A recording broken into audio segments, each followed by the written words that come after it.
两者的差别你有发现了吗？为什么这个这么短？为什么这个这么长？Hello， 大家好，欢迎来到魔剑队，我是雷系教师阿如。不规则曲线，那这几年呢，不规则曲线有一些要取代掉这个画弧的指令了。你会发现市面上有很多的产品呢，因为它的造型上面的曲线变化，开始呢跟过去用这种一板一眼的这种3点定弧的方式不一样。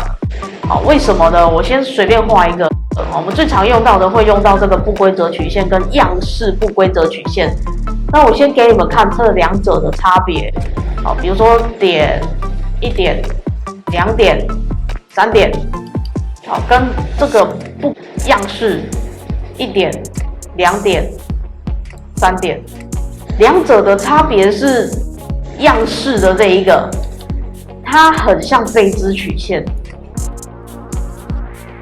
那我限制条件先下一下端点加上圆点水平，端点加上端点水平。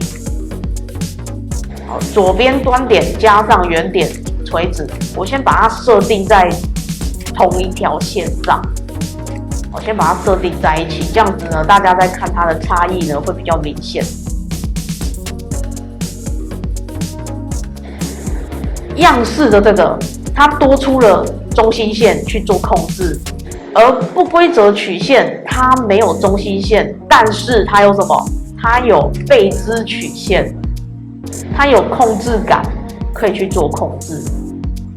好，那两者我分别来去做设定。好，比如说上面的这个不规则呢，我先帮它设定一下垂直。好，这里也垂直，这边呢，水平。你可以做出来的是两端端点都是垂直于点的状态。那你可以个别对它去设定长度。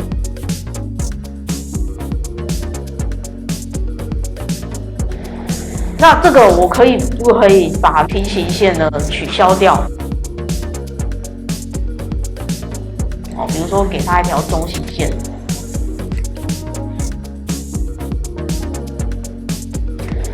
也没点到，我先挪一下。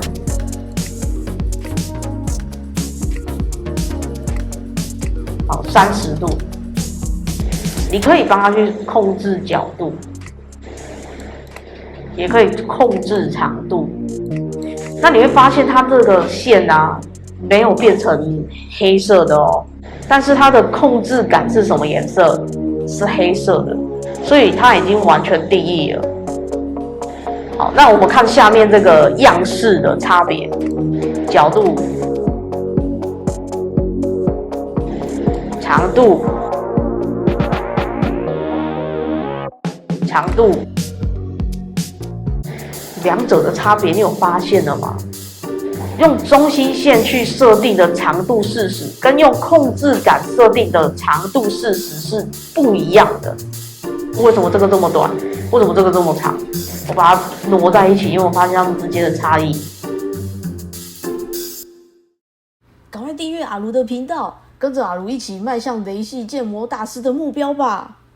好，那所以说呢，样式的设定。你可以呢，透过中心线的方式去做控制。